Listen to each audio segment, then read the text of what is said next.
Seja muito bem-vinda, Natália. Hoje é a Conexão Cultural, você dando o pontapé inicial desse programa e falando de um tema muito importante, que é a língua brasileira de sinais. Uma língua tão importante para a inclusão do indivíduo surdo e o ouvinte, para que ele entre nesse universo, né?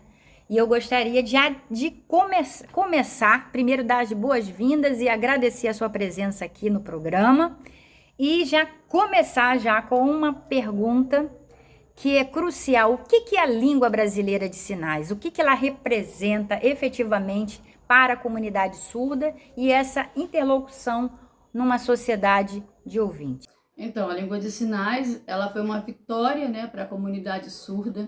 Eles realmente precisavam dessa visibilidade numa época em que tudo estava se iniciando, né? Porque a gente sabe que a inclusão ela ocorre no nosso país de forma bem devagar, bem lenta. Então, a língua de sinais veio fomentar então essa comunidade e que precisava ser respeitada, precisava ser reconhecida naquele momento, lá no dia 24, né, do 4 de 2002. Foi quando ela foi realmente legalizada, uma língua oficial, pelo nosso ex-presidente Fernando Cardoso, na época, né, que estava como presidente da República. Então, foi uma vitória muito grande. Foi lutas e lutas, porque a gente sabe que a língua de sinais, ela no Brasil, ela vem desde Dom Pedro II, em 1808, quando, né, veio a primeira a corte portuguesa para o Brasil, né? Então, eles começaram ali uma luta, sendo que, claro, a gente vai... Quando a gente começa a ver a história, a gente começa a observar que houve muitos regressos também, né? Não veio só a favor da cultura, não veio só a favor da língua. Teve um período em que eles não podiam utilizar a língua, foi proibido mesmo por Dom Pedro II. Então, aí depois foram feitos outros estudos e aí ela veio vindo, né? E a nossa língua brasileira, ela é originária da língua francesa, né? Ela veio de lá como base.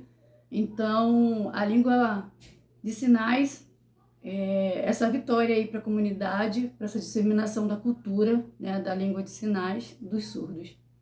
Legal. E como é que essa língua ela é estruturada? Porque quando você... É um dos instrumentos, né? É um dos instrumentos que caracteriza uma cultura, é a nossa língua, né? E a gente vive aqui, a gente está falando de Brasil, né? A língua de sinais, ela tem outras características, mas é uma língua universal também. Mas aqui, no país, ela é considerada aí uma língua importante, ela chega a ser efetivamente respeitada como deve ser? Dentro da comunidade surdas, sim, ela é muito importante, ela é fundamental para que haja comunicação entre eles, né? Para que eles recebam informação, né, de forma correta, entendam o mundo ao qual pertencente eles tanto desejam, né? Mas, infelizmente, dentro da comunidade surda, tem um grupo que eles são anti-libras. Tem grupos que não aceitam muito a Libras, né? Isso é importante. Tem uns grupos que não aceitam. Então, assim, tem a questão da liberdade, né? Que realmente ela veio para fazer essa ligação, né? E aí, conforme ela foi legalizada em 2002, ela teve sua estrutura. Ela tem realmente uma estrutura. Então, nós utilizamos 5 marcadores dentro da língua de sinais, né? Ela tem a estrutura como uma língua portuguesa. Então, os 5 parâmetros são a configuração de mão, né? Que no caso é a forma da nossa mão. Nós temos também o ponto de articulação, que é o local onde a nossa mão está em relação ao corpo, né? Nós temos a expressão facial, que ela é muito importante, e corporal, né? Porque a gente trabalha toda a questão do movimento junto. Tem a movimentação, que é a direção da sua mão, né? Como que você vai usá-la. E a orientação, né? A palma da mão ali. Então, nós temos esses 5 parâmetros dentro da língua de sinais, que é a estrutura dela. E na forma portuguesa, na estrutura da gramática portuguesa, ela também tem essa estrutura. As pessoas perguntam muito, né? Ué, mas ela é oficial, mas ela tem estrutura portuguesa? Não, ela é diferente do português, com certeza.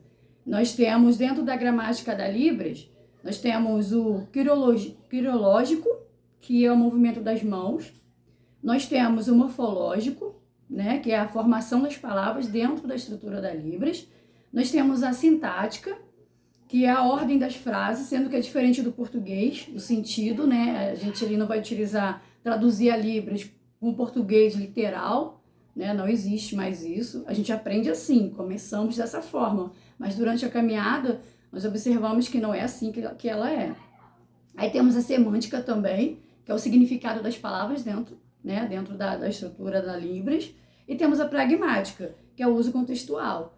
Então, a gente observando aí que tem toda uma estrutura para ela realmente ser uma língua, sendo a nossa segunda língua oficial do país. A conexão cultural, você dando um pontapé inicial desse programa e falando de um tema muito